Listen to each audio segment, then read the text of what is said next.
we'll just give it a couple of minutes, maybe, or just about a minute at least more. We can start.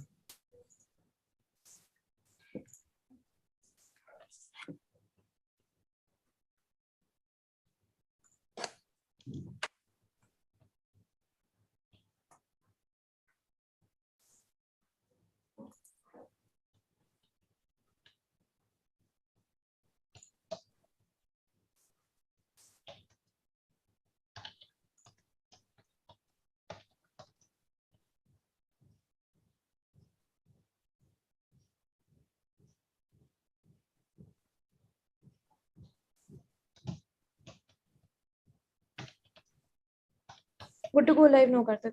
Yeah, great. We'll just maybe wait for, I think we're a minute in anyway, so we should start. Good evening, good afternoon to everyone who's joined us, this rather nice spring afternoon here in Delhi. As I was just telling our panelists in the preparatory room that we chose a time of year when things are relatively looking up to have this discussion so that we remind ourselves of what we are faced with for the rest of the year. At least in the in the air pollution groups, this is definitely a known mantra that that we need to talk about it year round. But and I think the presentation that we have for you today and the discussion really also speaks to more recent developments, which I think shed some new light on I guess what has happened in India over the last 2 decades. And it's important for us to understand also that what's happened in those in that sweep of time, so that we then prepare ourselves to sort of address those sources. As you know, the GBD MAPS group did a global study. I think the data for which came out, I think, in mid 2021, and I think there was a follow-up paper, and the data sets came out in late 2021. Sharath, who will be presenting to you shortly, has done a great job of cutting out the India portions, right? Snipping it for the benefit of the India stakeholders and creating various visual products. I think the link to that will probably be put up on the chat window sometime soon. Please do take a look once you've sort of gone through Sharath's presentation. And really the idea is for us to, I guess, take stock of, is there any new evidence that's come up, or is it the same old, as we sort of start yet another year of looking at speaking to air pollution stakeholders, right? Whether it's pollution control boards or MOEFCC. That's we're in the 3rd year of the NCAP, and I think there is also, we're looking at how the funding allocation is going to be. So all of these could potentially be influenced by any information and evidence that comes up. And when I look up for what's the evidence at the national level in terms of source apportionment, all of it, I find that there are very few studies. So obviously we are looking at some of these international studies that are consistent in the way their methodology is across countries, to then try and understand how air quality is at the national level, because it isn't very easy to sort of talk about source apportionment at the national level, but these studies do help us do that, so that at the national level we can prioritize, right? Whether it's, for instance, power plants, right? How much, and we've been dragging our feet on that. So without further ado, really, I'm going to jump to Sharath. We'll introduce our panelists once Sharath is done with his presentation. Yeah, Sharath, over to you for the next 10 to 12 minutes to give us a sense of what you've gleaned from the GBD MAPS global study, specifically the India portions, and then we can get on to our discussion. Thank you, Sharath. Yeah. You're on mute, Sharath. Yeah. I'm going to turn my camera off since I'm sharing the screen, just so that I don't get bumped off again.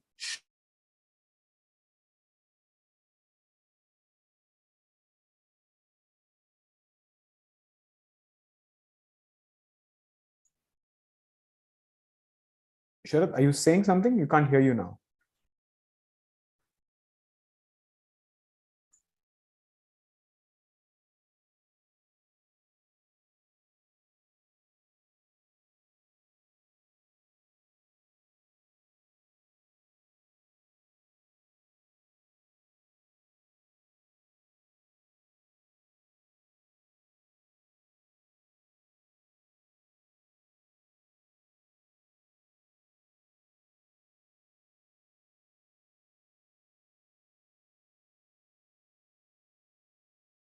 Did we lose Sharath? Yes, Karthik. Oops. Okay. We'll just wait for him to come back. That's very unfortunate. Sorry about this delay. but it is important that he comes back because we're going to start with the presentation of what the GBD MAPS reveals. Yeah, he's back, I think. Sharad, can you hear us? Yeah, I can hear you. Okay. I will. So because for some reason my comp has been doing this. So there is a contingency. There's a full video already at Tanushrী's desk. Sure. In the event it happens, we'll try and intervene. Yeah, absolutely. Yeah, please. Yeah. Okay, over to you, Sharad. Yeah. Hi. Thank you, Karthik, and thank you for giving this opportunity to present and be part of the panel. I will look at one of the publicly available databases to drive this discussion today. So our general practice is to rely on monitoring data, which is basically snippets of information, both spatially and temporally. We don't have enough number of monitoring stations in most of the cities. I think only Delhi and its neighboring places have a good amount of stations to drive some of this story just from the monitoring side. Now, using CPCB's own thumb rules, we estimated about 4,000 stations required in all of India. And as of last month, we operate only 310 continuous monitoring stations, which is definitely not enough. Even on the surveys and test side, we conduct to understand emissions, for example, spread across temporally. We don't do them on a regular basis. For example, again, a pool of emission factor tests for vehicles was conducted as part of CPCB's 6-city study in 2010. And there was again another round of state tests a couple of years ago. So it doesn't really help us in temporally understanding how the emission factors are evolving in the country. So at the end of the day, basically snippets of information is what is available to us. On the other side, we have the modeling world, combining a large pool of data from multiple resources. This is helping us in building patterns in emissions, pollution, activity data, and all in the hope of basically plugging the gaps in the monitoring side. So when I say activity data, it ranges in many ways, as simple as vehicle speeds on the roads across the city, which you can pull from, say, Google Maps. You have lights, night lights data that's coming from multiple satellites. It can help us in understanding the population density or demand in electricity, especially the nighttime demands. So these kind of things are really helping us in building patterns. But this is not an easy step. In fact, both sides of the story are not easy at all. Here we illustrated major components of modeling exercise. All of them are data intensive. All of them are computationally challenging and require substantial amount of personal training to move forward. Emissions modeling, both aggregate emissions and spatial and temporal allocations, both of them need a lot of data and a lot of understanding and a lot of ground truthing. The next step is meteorological modeling, easier than the others, but computationally intensive. We can use some feeds directly available from the Indian Meteorological Department. But if we want to do more urban-centric work, let's say at 1 kilometer resolution for a particular city, then we have to do the modeling like WRF model all by ourselves. So that part won't be supported by the Indian Meteorological Department. Chemical transport modeling, it entirely depends on the requirements. If you are focusing on source apportionment, then you need a certain kind of chemical transport model. If you're focusing on photochemistry and ozone evolution, there's a different type. So like this, depending on your end requirement, there are a lot of models available, and the intensity of these models also varies significantly. And finally, you have the two major steps: validation, which is again dependent on the monitoring data. Then the dissemination for public awareness and policy dialogue, which requires a completely different set of teams to take the message forward. I mean, you have the scientists like us providing the information, but then we need another team that can take the message forward to both public and the public bodies to push the envelope. So while we are building our own made in India systems for understanding air quality, there are a lot of global systems in place already, combining emissions, meteorology, physics, chemistry, any monitoring data available, and the satellite retrievals to build a story on how the pollution has evolved over the past 20 years. On the screen, you have some examples here. So UCAR and MERA2, these are based in the US. ECMWS is based in EU. The SAS program is a reanalysis database built on NASA's MODIS satellite database by Dr. Sagnik Day at IIT Delhi. And the fifth one is from Washington University, St. Louis. This is Randall Martin's team. So I'll focus on the last fifth one. This team has worked with Dr. Chandra Venkataraman, who is also on this panel, about 5 years ago as part of the GBD MAPS India program, which was all the analysis at that point was done for the India domain. This new iteration is an update on that and presenting also source apportionment results for the whole globe. And they've also updated with new algorithms for a longer period from 1998 to 2020. So all these databases are available directly on their own website. Only the challenge is that everything is huge, basically.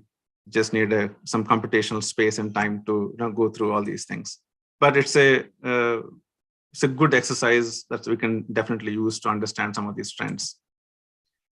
So I'll go over some of the insights from data extracted for India. All the data extracted and summarized for state and district level, they are also available on our urban emissions website. So please do take a look and download and see how it looks for you.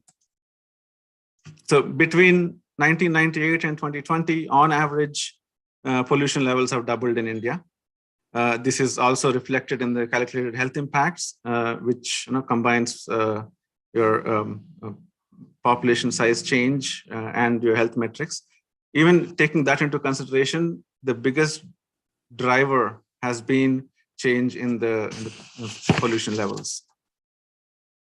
On average, landlocked Indo-Gangetic plains moved from poor to very poor scales, which is on India's AQI scales, and central India moved from moderate to poor conditions. Again, this is completely driven from energy-intensive sectors, residential cooking and heating industries, power plants. So all of them have really contributed in an increasing way over the last 20 years. We can clearly see that the air pollution problem is not limited to the cities anymore. Looking at the same information overlapped with population and area, we pretty much halved the total population exposed to pollution levels that comply with India's national ambient standard, which is 40 micrograms per meter cube. So all the green bars that you see are basically under 40 micrograms per meter cube, and dramatically increase the population exposed to poor and severe levels of PM2.5, which is 90 plus. That's the red and maroon color bars on the graph. Looking at the same percent population exposed, the biggest drop came on the lower concentration side, which is 5 to 20 micrograms per meter cube. And these are the concentrations used to be our background concentrations across the country. So what this means is that we have very small percentage of population exposed to pollution levels complying with the new WHO guideline, which is 5 micrograms per meter cube.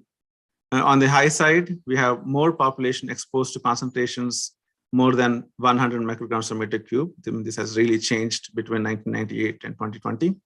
So these highs are traditionally used to be in the cities, but as the cities are expanding, these numbers are also growing in area. And now we are seeing the same trends in the rural areas as well, especially in the Indo-Gangetic plain. Geographically, on average, we have 42% drop in the number of districts and 27% drop in the number of states complying with the India's national standard, which is not a good sign. So we really need to find a way to reverse this trend.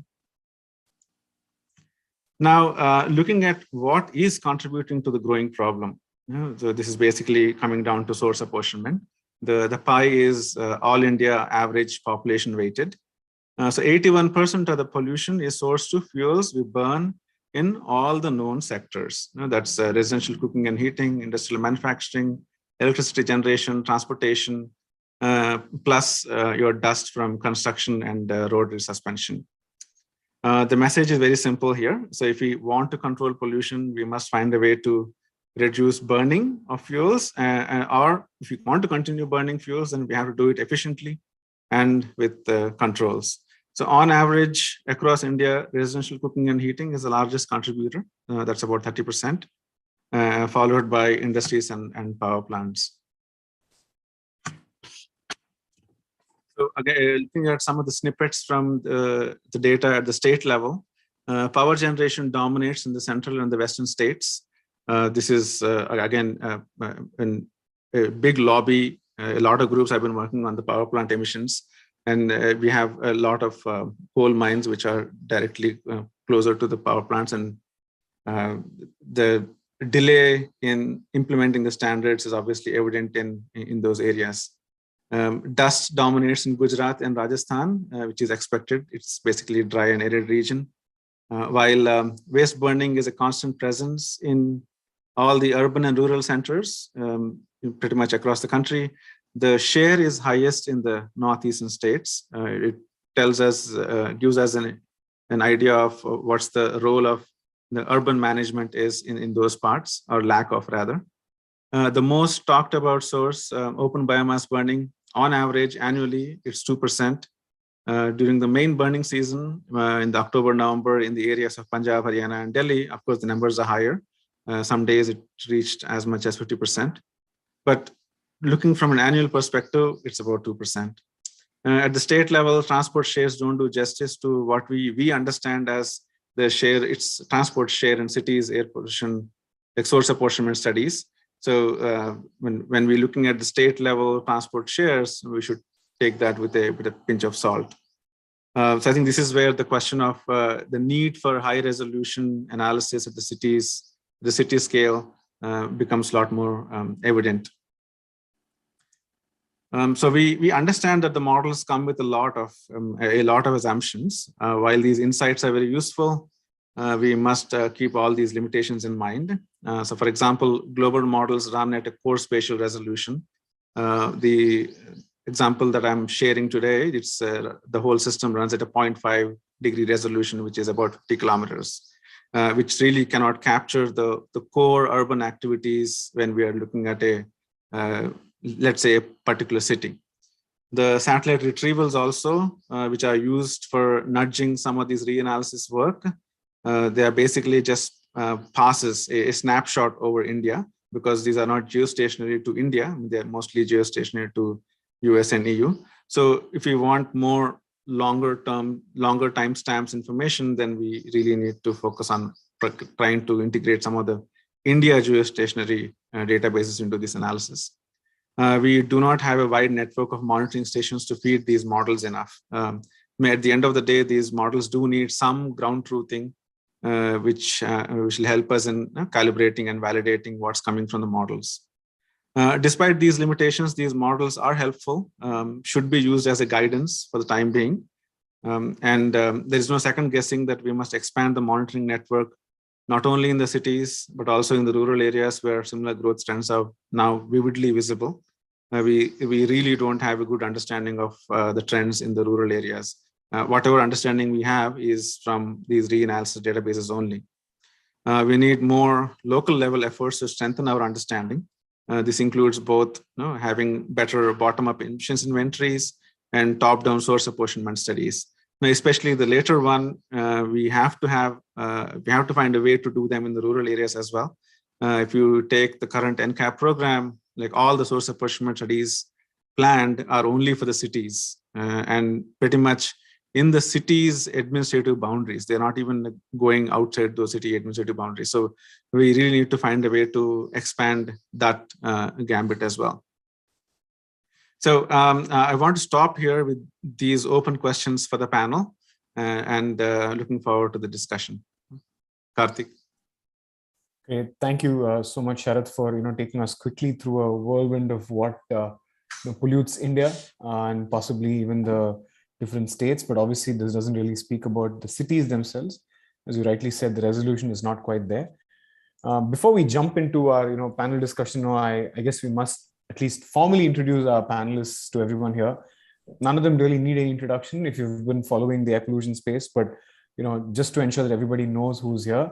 We have with us Professor Chandra Venkatraman, who is a professor in the Department of Chemical Engineering at IIT Bombay, and and she's basically involved in multiple efforts. In fact, as Sharath mentioned, the inventory that her group compiled, which is smog, has been used in the previous iteration of the GBD MAPS, and in fact, possibly even in this specific components were.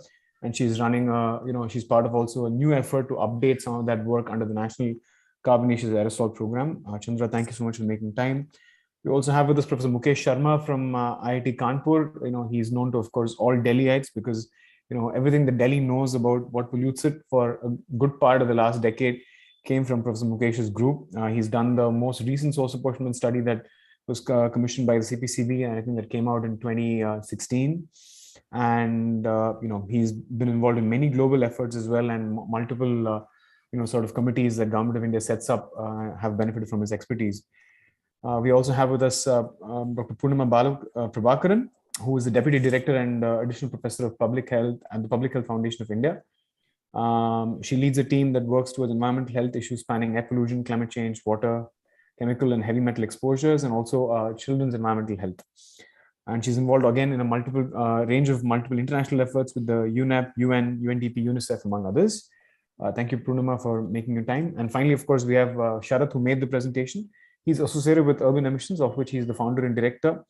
And this has been happening for close to 15 years now that he's been running it. And he has affiliations also at the Desert Research Institute with OpenAQ, the platform that collates data on monitoring stations across the world, and has, I think, appointments at IIT Bombay and Delhi at various points in time. Sharath's also a global TED fellow. So with that, we'll jump straight in. And as I was telling the panelists, Sharath has talked about air quality and and what the numbers are across the country, right? Whether we are poor, what percentage of the population is exposed. But ultimately, all of that must then translate to our understanding of how has that impacted human health, right? We hear about so many deaths, so many instances of morbidity, whether it's COPD or ischemic heart disease, that all of these that happen. Now, how does that come about, right? How do we translate the air quality that we see, right, to the actual health endpoints? That's something that Sharath is not delved into, and that's not not his forte in any case. But we have an expert here among us, Dr. Purnima Prabhakaran, who I'd just like to call upon to tell us very briefly, how does it then work from here, right? So we've got this reanalysis model that tells us this is the concentration across the globe at this resolution, right? How do we then translate this to this is the amount of impact that it has on health? I'm asking this question because we have a lot of deniers in this country, right? Pretty much every policymaker out there says that nobody's death is certified as having come from poor air quality. So when you as a scientist go out there and put your name to one of these efforts saying so many people did die, right? What is the confidence that you have, and what is the process that you adopt to give us this information, Purnima? Yeah, thank you, Karthik. Good afternoon, everyone. Thank you for the opportunity to be here, CEW.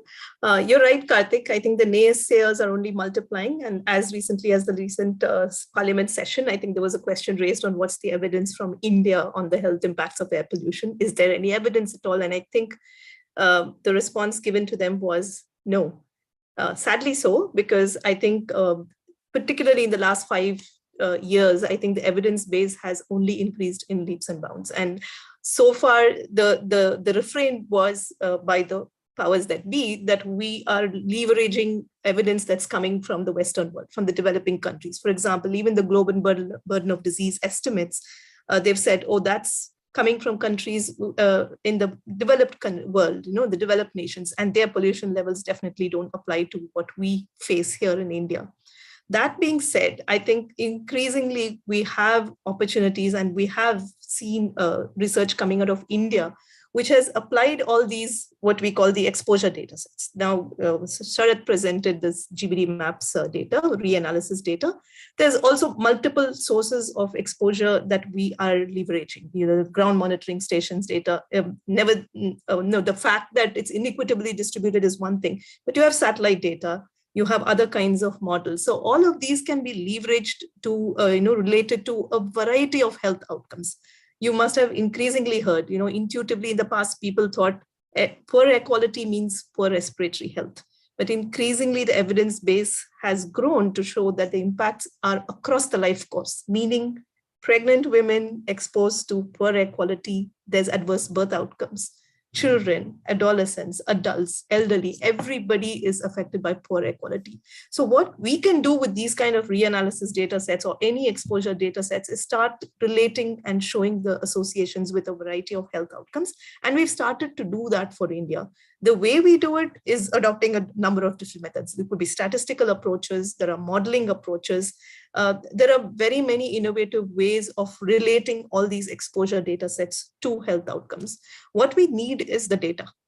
And I must say, and I will use this forum to say, it's hard to come by good data sets. There are pockets of data, health outcomes, researchers have data sets which we can start using to make the associations.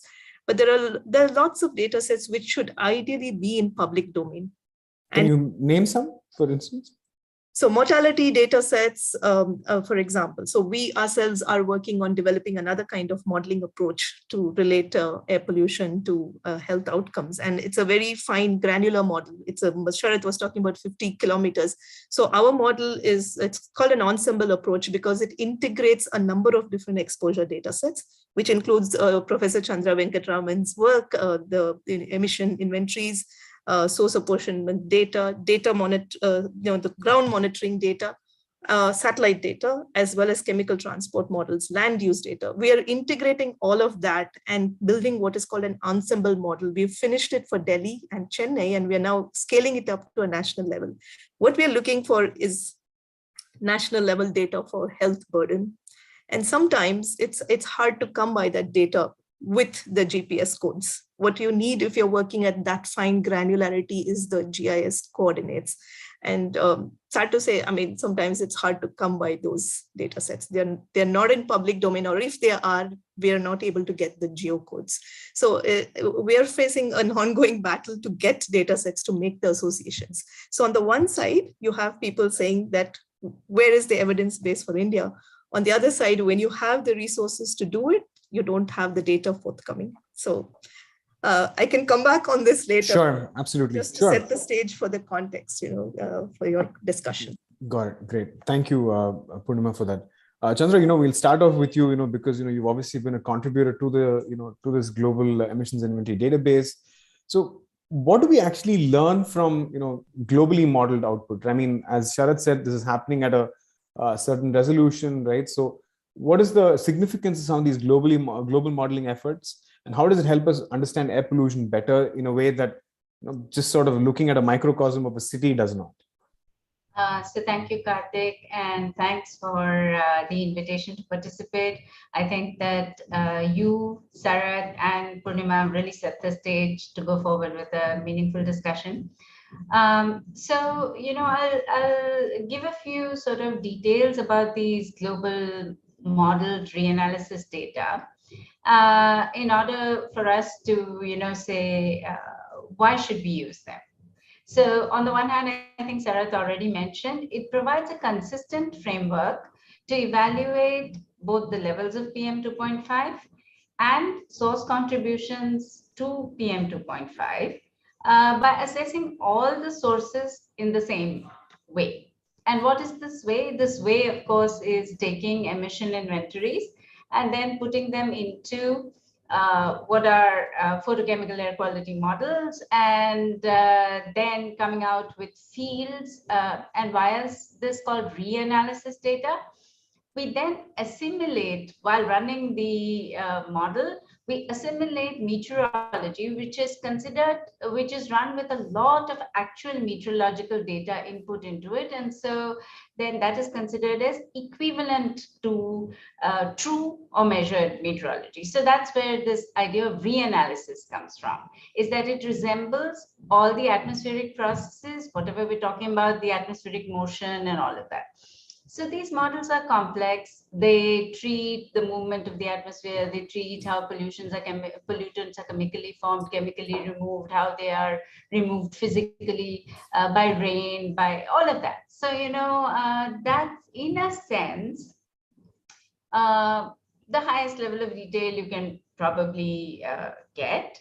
Right. Then they provide spatial temporal continuous fields. As Sarath pointed out, monitoring cannot provide that.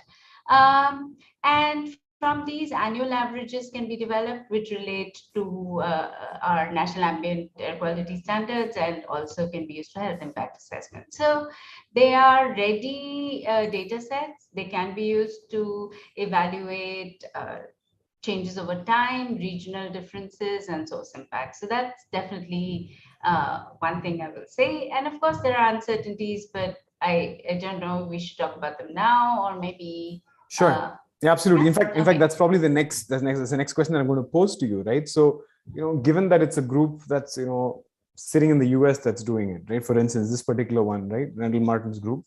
To what extent are they actually taking into account, information that's, India specific, right? To what extent do you feel that there are approximations? And I think, this stems from, a lot of good primary data not being available, as Purnima mentioned, right? In the case of the health effects side. Similarly, on activity side, right? India does not have, for instance, an energy balance that actually, that much of, for instance, the OECD has. So what do you think are some of the, are there limitations of these global assessments that, make them less useful? And, how do you sort of even estimate these uncertainties? Okay, so let's just say there are several sources. Maybe let's try and reduce it to 3 sources and say one, of course, is the emission inventory that's input.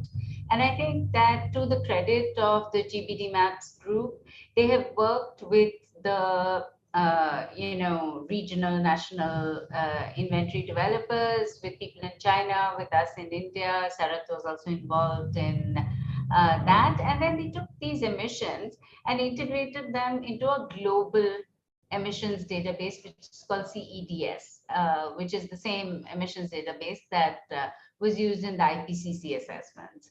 And so they scaled all their India emissions to essentially resemble what is it that we had as the best understanding of India emissions. So, that's about as good as you can get, maybe. But then, as Sarat said, there's 2 things. One is the underlying model. The underlying model, and it's GeoSchem in this case. And you can use WRF-Chem, you can use WRF-CMAC, you can use WRF-CAMX, whatever. But all of these have these secondary aerosol formation processes, and each one of them treats it in slightly different ways, etc., etc.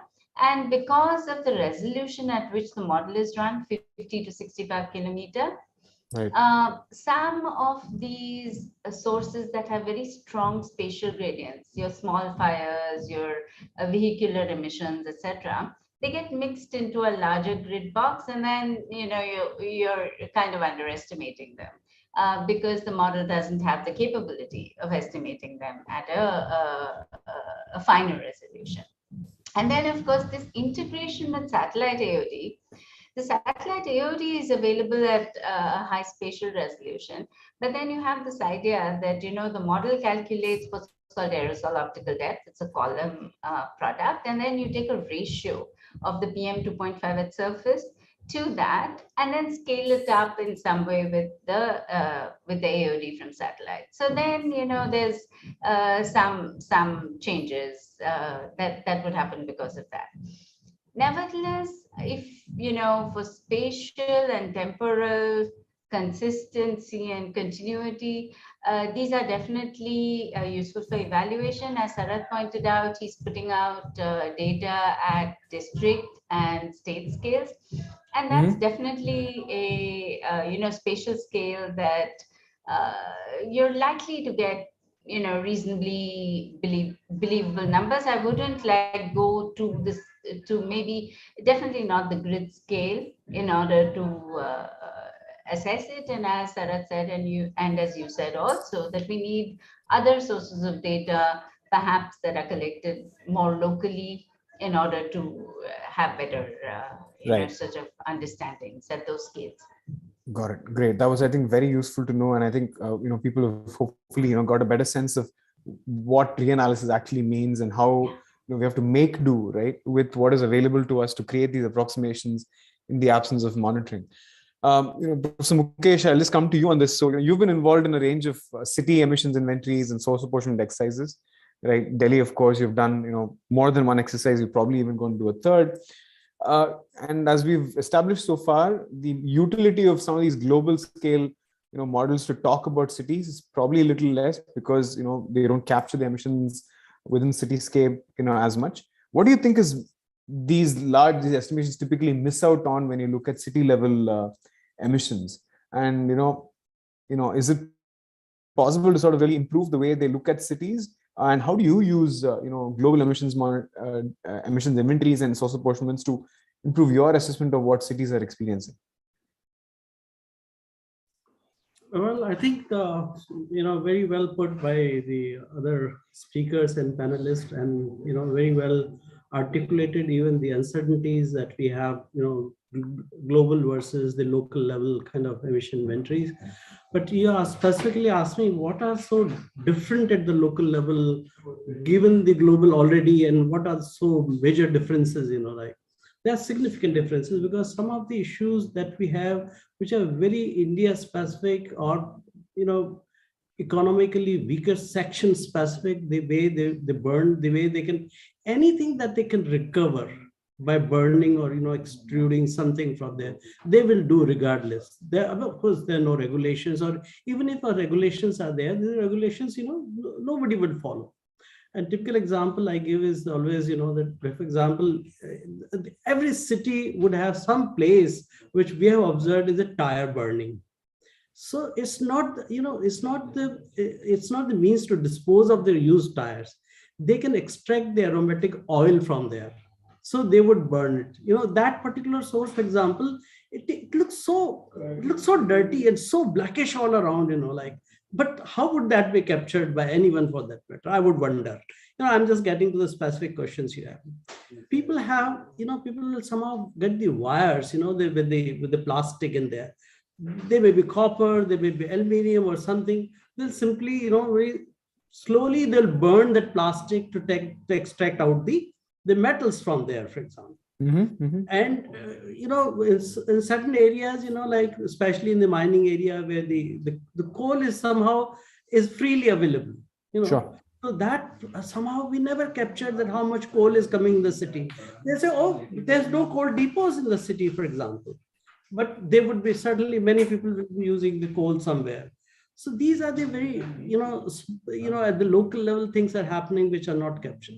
The other thing, which is right now, there is so much of massive construction in all our cities, like somehow the city is dug up. All, you come to state of Uttar Pradesh, most of the cities, some construction is going on. Our, medium cities or even the larger cities, there's a massive construction of metro, for example, for the last 3-4 years.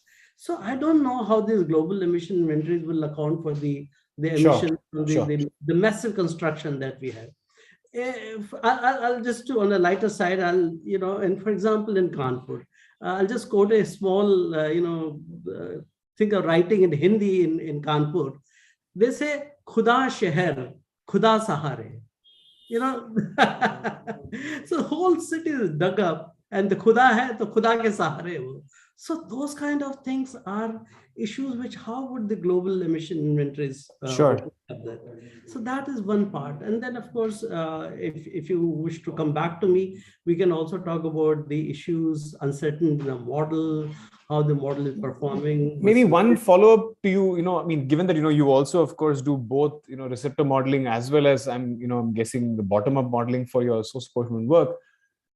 Do you rely on, for instance, such global data sets for establishing the boundary for all of your work at the city level? Because ultimately, as you rightly said, right, you have a view of what is happening within the city, which is much more accurate than what these models have. But are these the models, and is this the data that you go to establish what's coming from outside? Because ultimately, as we've been saying, right, like, we have to take this regional approach, right? And if everybody is focusing only on cities, who's going to tell us about what's happening outside of them? And that has to surely come from such exercises, right? So to that extent, are you comfortable using these to represent the regional boundaries at least? See, that is what we do for the regional boundary, the larger regional scale models and say what might be just at the boundary of the city, that of course we use it.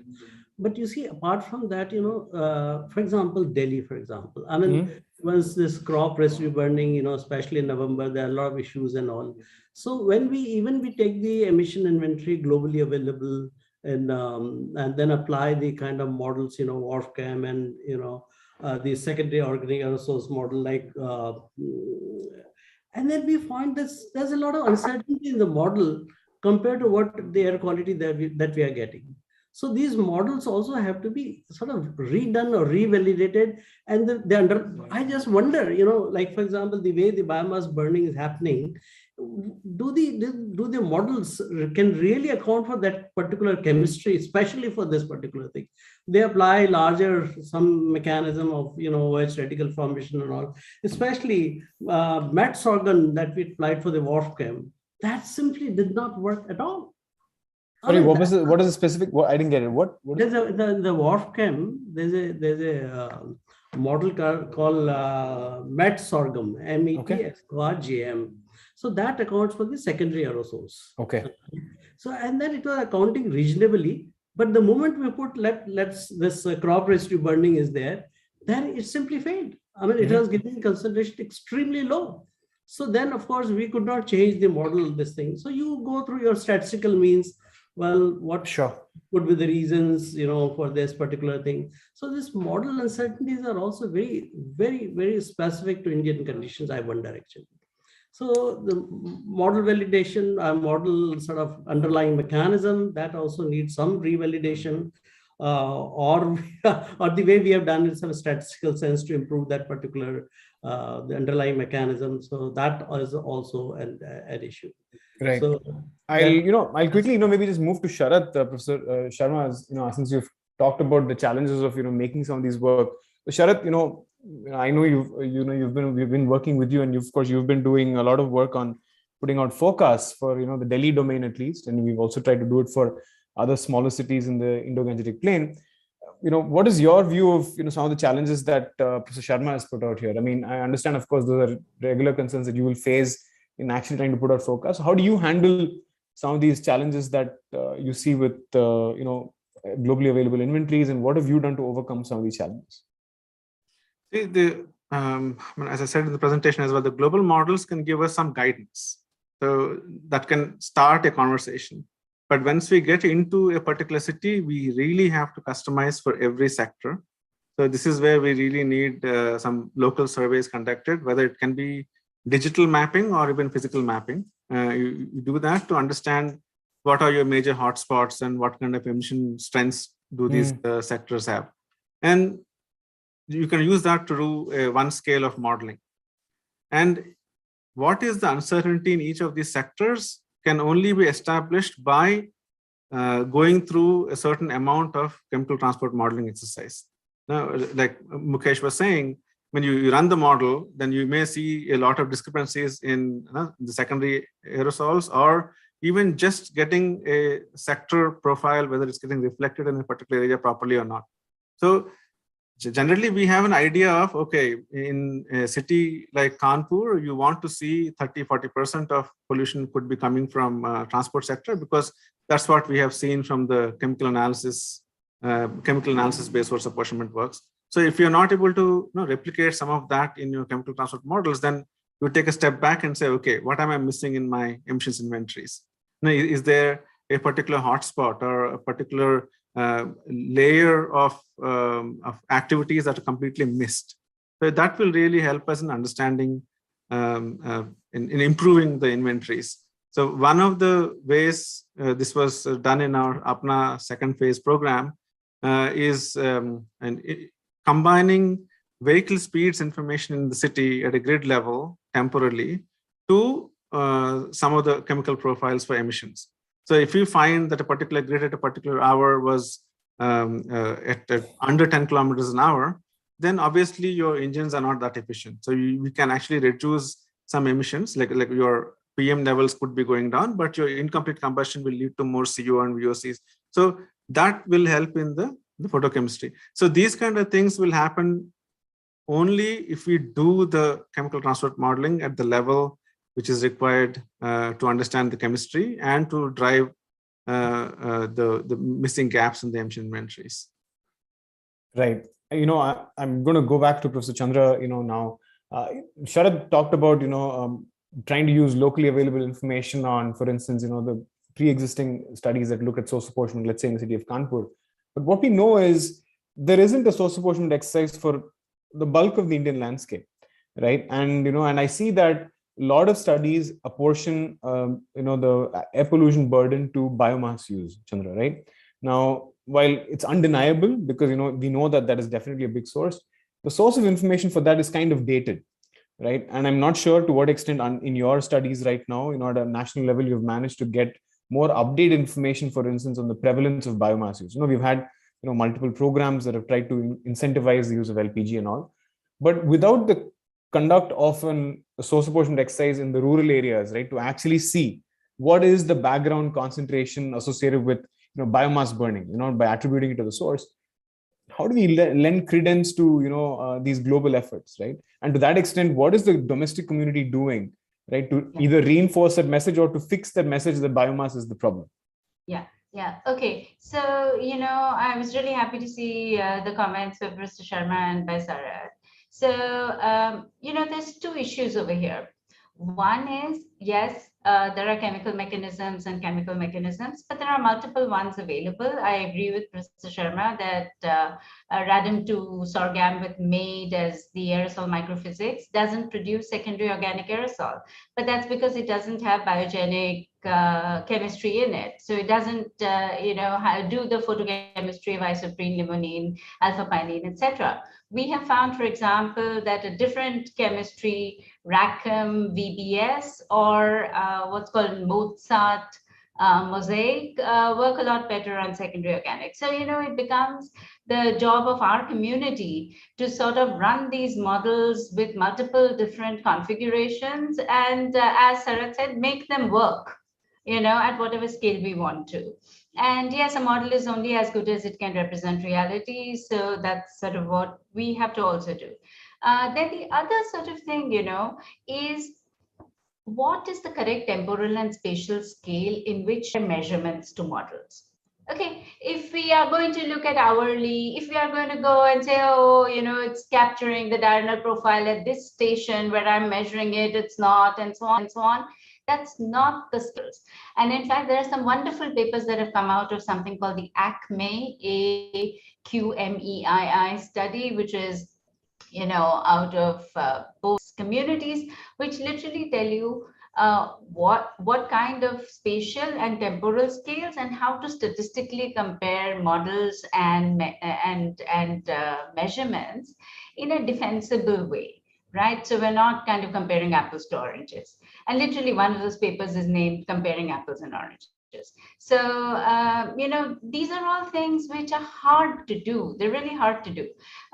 Then the other thing which Sarat said and which, Mr. Sharma also said, which is that, we really have to have, sort of these multiple threads of evidence. We need to kind of have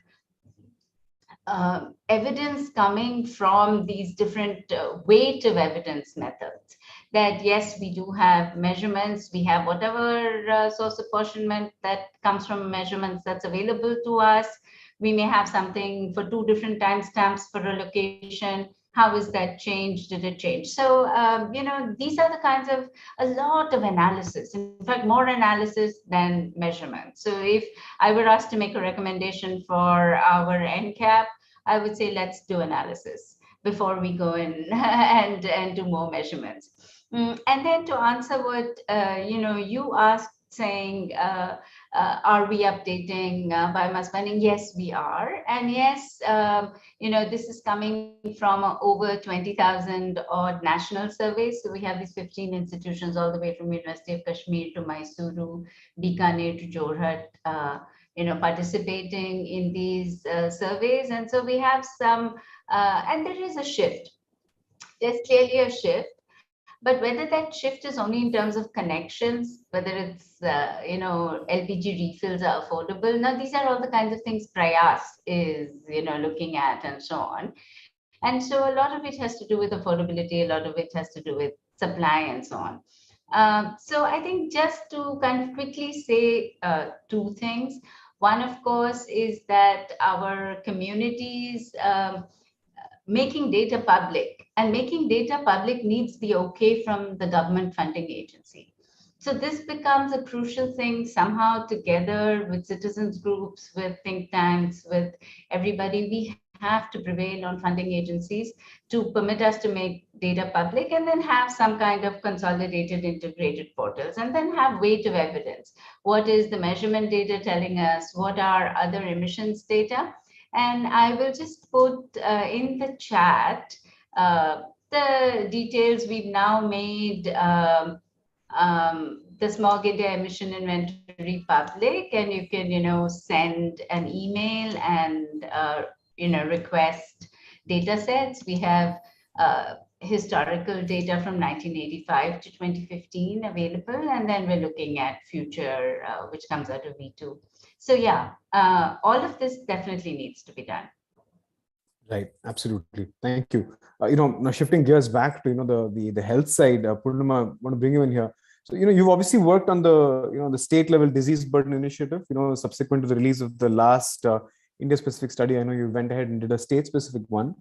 How successful have you been with communicating at the state level, right? Not just communicating, I would say, even establishing that that these are the impacts, and that to disaggregate that at the state level and and come up with reasonably robust estimates.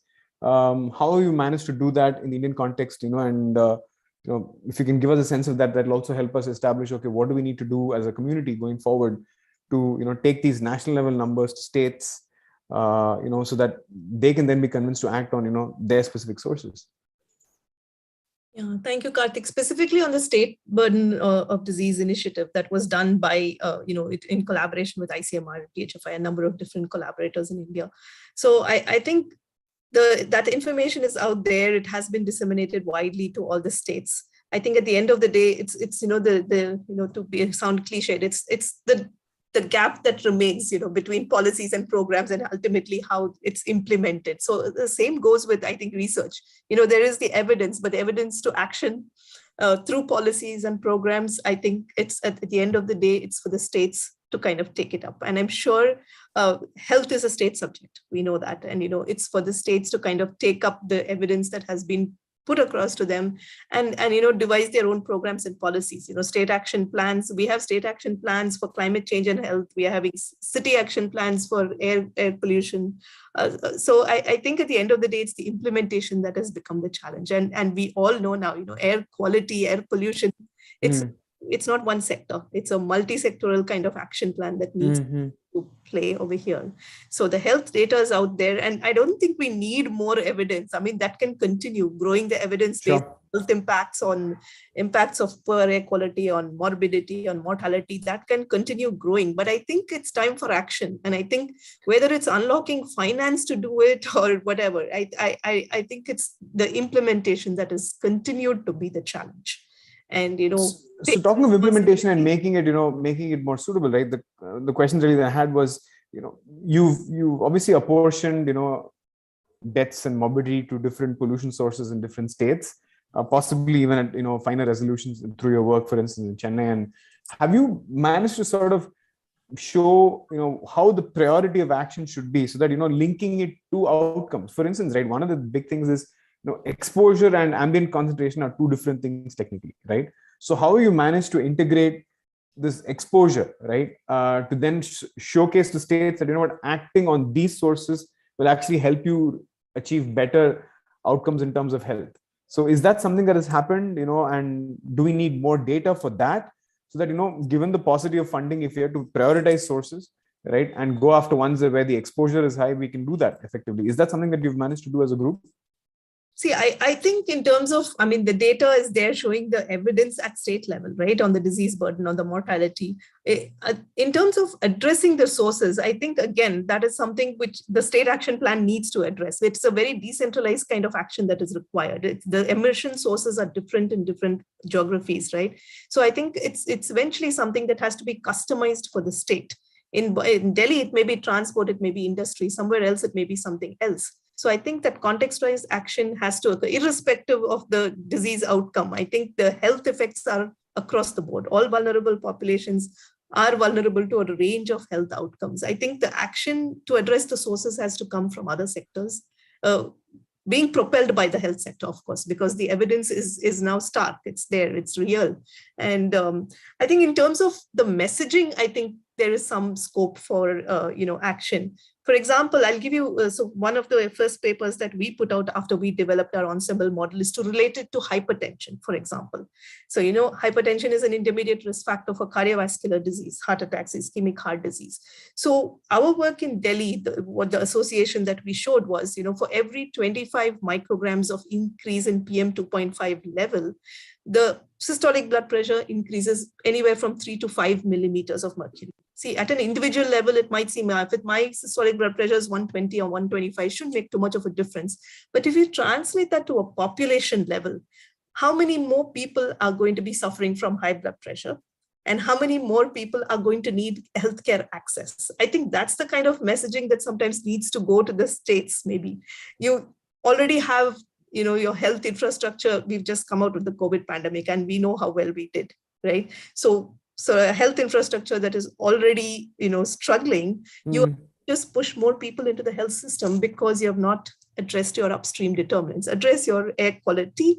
You're going to probably prevent a whole lot of people getting into that health system for getting treated for hypertension, is what we've shown already, but also for glucose, blood glucose, so diabetes and things. So I think that messaging also has to change. We have started doing it. We are trying to tell the policymakers, so these are the impacts that you're going to see in terms of the burden on your health infrastructure if you don't address your air quality.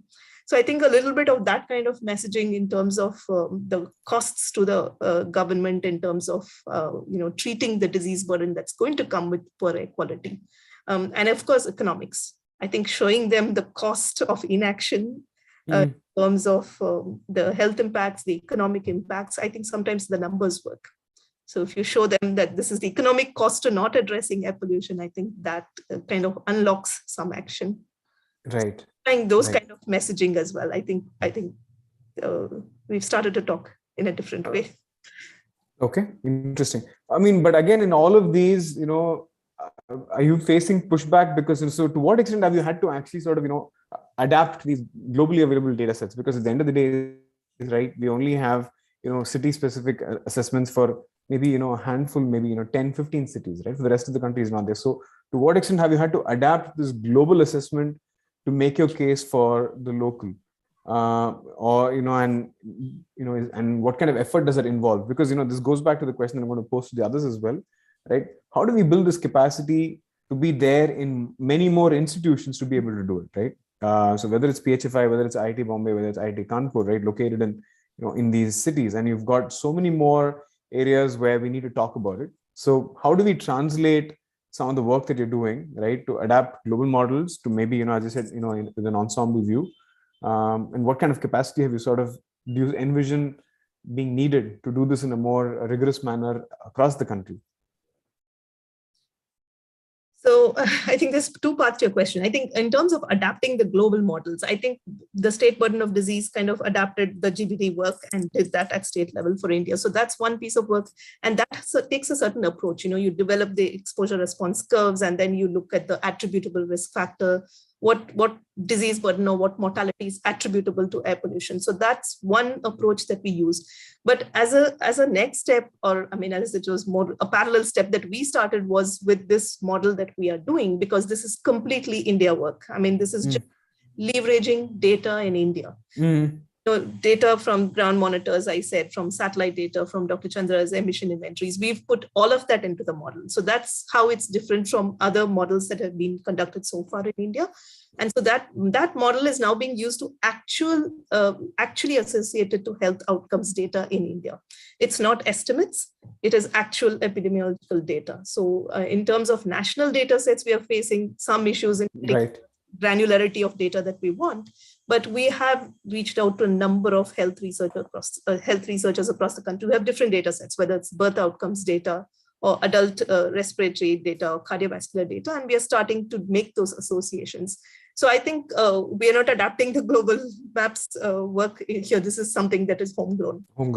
we are doing a different kind of modeling over here. And but in the absence of anything else, adapting the global data sets is useful because it shows that there is out there which can be applied to India and contextualized to India. So policy shouldn't wait. I think we When is this work likely to be published, Purnima? I mean, the Chennai and the Delhi one, is it anytime soon? I already put it there. Somebody asked about the methodology paper is already out, and fantastic. Post the links to the hypertension.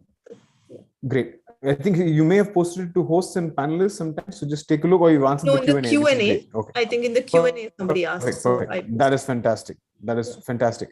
In which case, let me move that question to Chandra and Professor Mukesh, right? I mean, the question is, I'd mentioned this, even another group, for everything we run to, professors at IIT, to help us resolve our issues, whether it's, emissions inventories or whether it is, building capacity. But at the end of the day, there have been a whole bunch of, I think, institutes of repute, for instance, that have been identified across the country. Chandra, you mentioned, institutions from Kanyakumari to, south and, in east and west.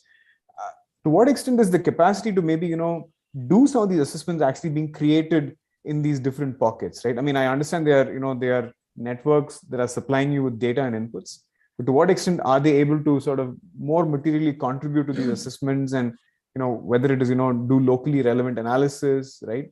Or whatever else that might be. Do you think that's happening at the pace that's required? And Professor Mukesh, I'm going to sort of really ask you to reflect on the same.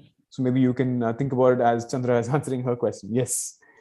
Okay, thank you, Karthik.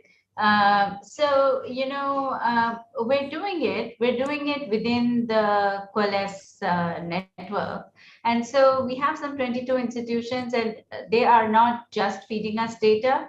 And so they are learning, how to do trajectory modeling. They're learning how to do PMF modeling. The core institutions are generating the really fine chemical data, but that's going right back to the institutes that made the measurements.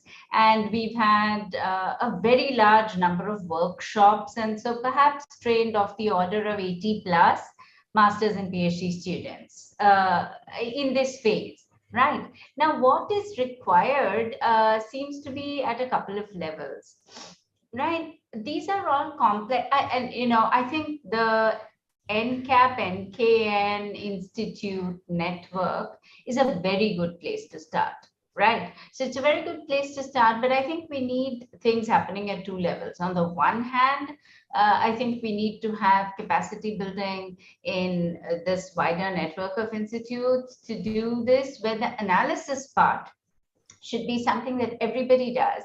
But where are the data? The data have to be in some centralized portal in a way in which they can be easily downloaded to do the analysis, right? And that is something that only funding agencies can permit us to do, can give us the resources to do, can, finally permit us to make it public and so on. So there's that outreach. But the other thing also is that I think, given the fact that you're saying we go running to IIT professors, it's hard to run these models. And we have a huge, competition for the computational resources at IIT, and it's not possible to keep the national labs are where all the computational facilities are. Whether you go to IIT in Pune, you go to NARL, you go to whatever. That's where the resources are, and we don't have access to them. So I think that we need to find smart ways to go to what are called reduced form models. Find some way where we take these complex model output and, like Purnima said regarding ensemble approaches, some other approaches, put some reduced form models out there which everybody can run on a single processor machine. I mean, that seems to be the way to go. I won't take up more time. I think Mukesh will have some ideas too. Yeah, Professor Mukesh, I guess the question to you, and I remember, I saw some notification, for instance, from the UP Pollution Control Board. I think the member secretary that talked about you having developed a template, for instance, for inventory gathering, right, at a city level, so that it's like an SOP of sorts. How easy is it to operationalize that SOP, and train institutes so that they can then go about doing it, without too much hand holding or just oversight from you? Well, we have developed this software which we will hopefully launch very soon. And the idea is to put it in the public domain without any cost or something so that everyone can use it. And also there'll be a lot of examples done, there'll be a manual to sort of look into. And since it is a Windows based, a lot of help menus and all. So if you really see, I mean, we have covered some like hundreds of sources, at least 20 types of aircraft, just to say that as our aircraft can, different emissions and things like that. So that will require certain training, but the younger generation, I believe, I mean, once they have a little background of emission inventory, they will be able to just go through and do it themselves. Actually, only issue comes sometimes they don't have the right feel of the numbers, actually, frankly speaking. So the computational will give you some number and you're never able to figure it out. Well, is there something has gone wrong, or did I do some wrong entry, or that particular field, in my opinion, to run little sort of calculation is all right. But, that experience is a little bit more required. So they should have the opportunity to, for example, they compare the things to understand these numbers are not incorrect. So that part is there. So that we are coming up larger for the obviously for the advantage of our use of everyone for that matter. We have multiple sources built in there actually, and with a lot of flexibility, people can you give the activity data, you can even change the emission factors, for example, the way you want to say it. You can change the sulfur content or whatever. There are multiple things that have been given. So that part is definitely there. And I hope that people will use it. And that the fundamental thing, what I'm saying is, at least this will bring a precise way of inventorizing the things. Otherwise everyone is doing differently. Everyone is doing in their own way, own emission factor, own numbers, all kinds of things. And there's no comparison possible across. So I think that may not be hugely accurate, but would tend to be precise actually. So that's specific to your question actually. Got it. Professor Chandra, you mentioned you've trained, I think the order of 80 or, hundreds of students and, PhD students and master students. What will be good is to understand, where these students today are. Seriously, I know we are on a panel, but we're also always looking for, capacity within the country. It would be good to actually create that database, of where these kids are, right? So that, we can actually put them in touch and ensure that there's a career opportunity, perhaps, right, in one of the institutions that is, either on this call, I see that there are funders, right? And I see there are perennial posts for, these jobs. So would be fantastic to know where these people are. Yeah. Right. So we'll put out a database of the students in terms of, people who participated in inventory and who participated in other activities over here. That's a very good idea. And we should, find a way to disseminate it to the community. Right. Yes. I mean, and you talked about, with permission, I mean, given that, you work with government resources, you require permission to put it out. I mean, and one of the challenges, of course, of, keeping some of these databases going is that there has to be frequent additions and changes that have to be made, right? Now, what we've been discussing with, with Sharath, is that, why not make this moderated and yet crowdsourced? Right, you can have a moderated sort of, like a database where, you control what goes in, but at the same time, you allow it to be crowdsourced, right? And, as long as, and I think the job then effectively becomes of verifying the kind of data that's going in, and that can be automated, right? Why aren't we considering something like that? Because otherwise, right, every time we're looking for a large grant to update the entire country, which is never going to happen, right? So, our, Purnima, if you're looking at, doing this for multiple different parts of the country, right? Would you not be open to looking at, putting these models out so that, models offer that matter, the underlying data? And certainly, Karthik. I mean, we finished it for Delhi and Chennai, as I said, but we are working on scaling the model to national level model. Yeah. And that's where we've been facing the challenges for data sets. So, but our intention is definitely to put it in public domain. We're going to have a dashboard is going to be accessed, in the public domain. So people use the model.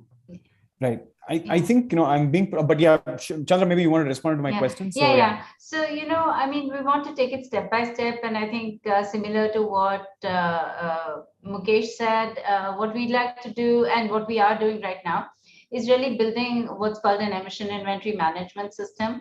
And so we have developer interfaces and we have user interfaces. And so the developer interfaces then, would be a large number of sort of, but somewhat trained people who know really how to update activity data. And then of course the formats for everything is set and is downloadable. So you can upload data in the same format and so on.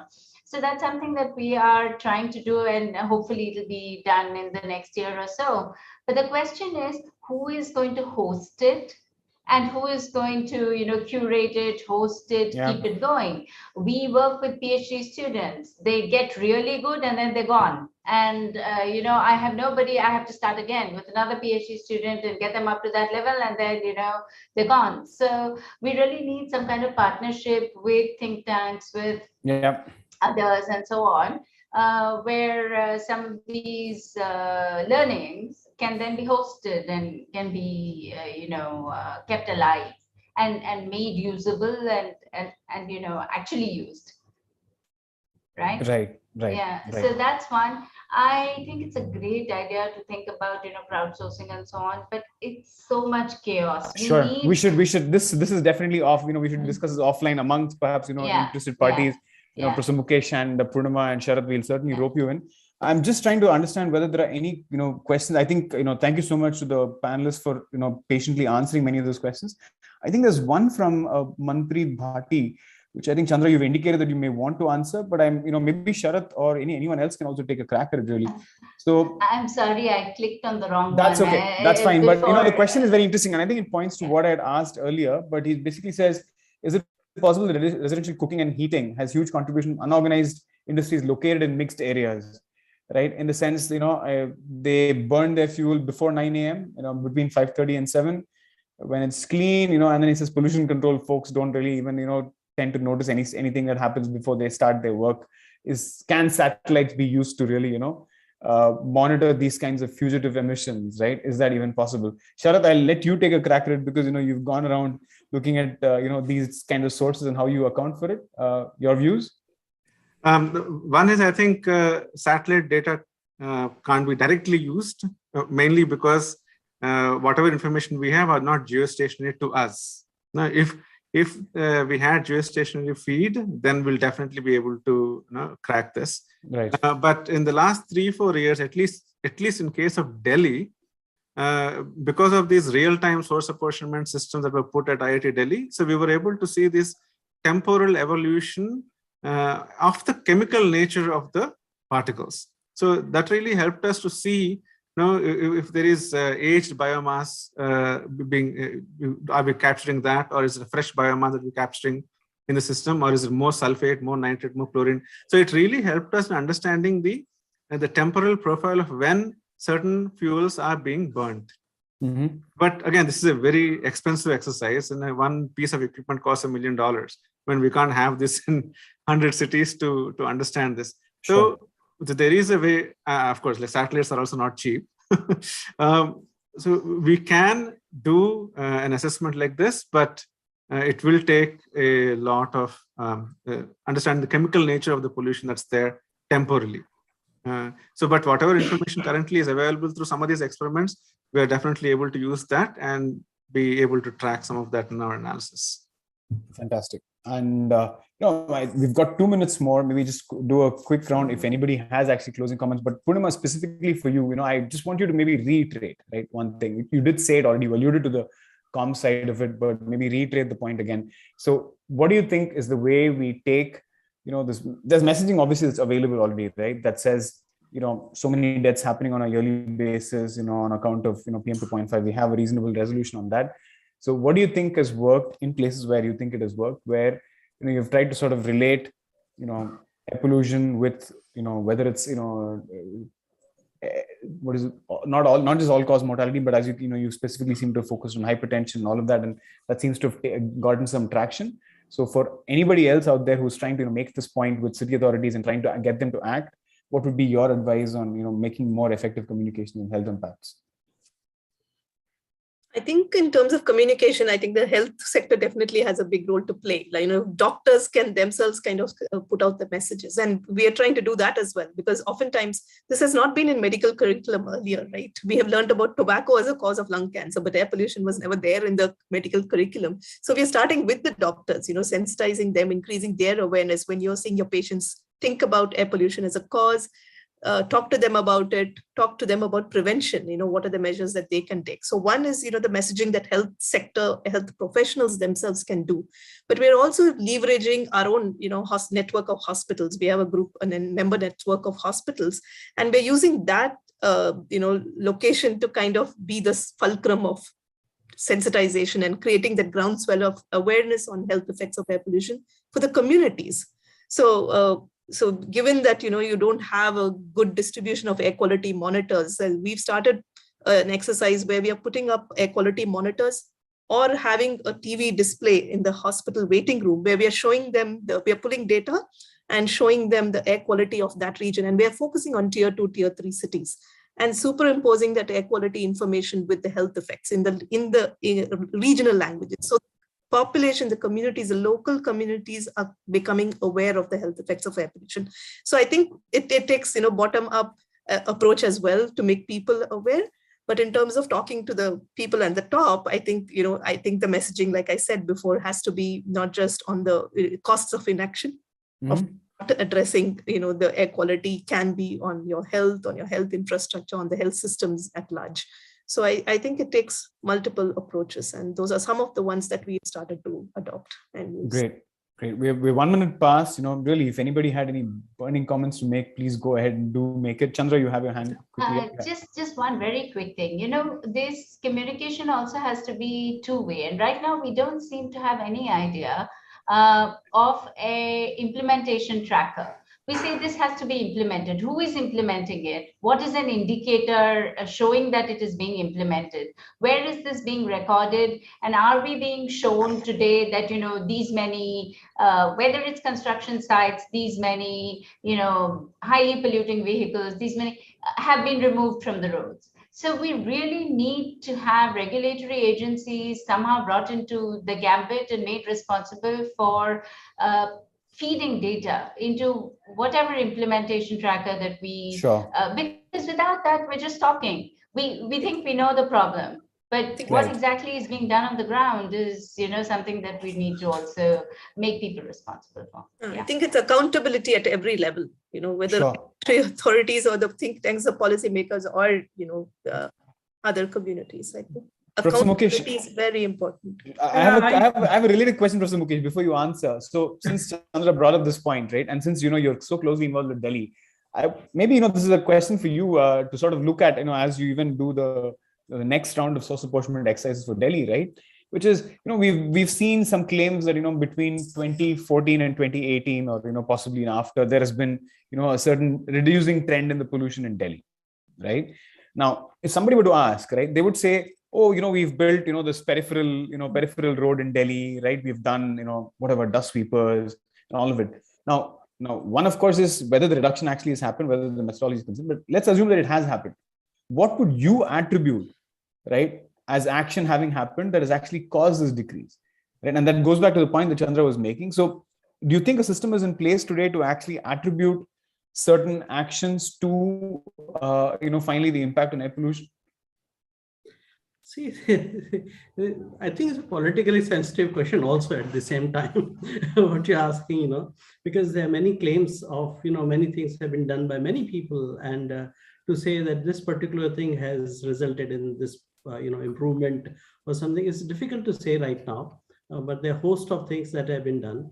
But I think one major reason is the LPG uses. That probably, from the pollution that is coming from the far distances into Delhi, that is one thing which, at least during this period looks significant. And apart from that, many actions that have been taken, the trucks have been out. Otherwise, the trucks were the major contributor. So that the peripheral you're talking about. So there are many trucks are not entering in the Delhi. Otherwise, they would. Then they're traveling, 10 kilometers or 15 kilometers more, right? It's not that far, no? The inverse of the distance square would always work. Sure. I mean, as I said, we need to be able to quantify this. And I think that is the capacity we want to have within the country, right? To see whether that actually works. That is there. But of course, there are many things have been done. There are many claims, but this is certainly a thing that there has been some improvement. Our data, our statistical analysis also show, not to the extent that we can be really feel, oh, well, that's something great. But sure. My last very, 30 seconds point is, please, yeah. Well, we are using certain models and all, the pathology and diagnostics, even if it's inaccurate, even if it's incomplete, even if it's indicative, but what it is leading us to take the major actions. So we have to move, keep doing better pathology, better diagnostics, but it is also need to have treating physicians, treating surgeons. Ultimately, what we want is a better air quality. So I think that direction has to, at some point, also the entire focus has to go to that. That's my last point. Great, thank you. Thank you, Sharath, for one, of course, putting this data together, and just getting us, to really talk about it. Let's just hope that, we establish some sort of collaboration to further the good work that, Professor Mukesh, Chandra, Purnima are all doing. Interesting to know that, some of these, well, possibly, more scalable approaches are also available within the country. Purnima, really looking forward to working with you on this ensemble model and trying to see, whether we can adopt it, right, in the regions where we're working. And Chandra, good luck to you as as the latest round of emissions inventory sort of gets updated. We're looking forward to that as well. And Professor Mukesh, as I said, we hope you will solve Delhi's problems sooner than later. Yep. Thank you so much, everyone, for agreeing to be with us, and for everyone who stuck around till the very end, and for giving us your generous time. Thank you. I hope you found the deliberations useful. Thank you. Yeah. Thank you. Thank you very much. Thank you. Bye. Bye-bye. Bye.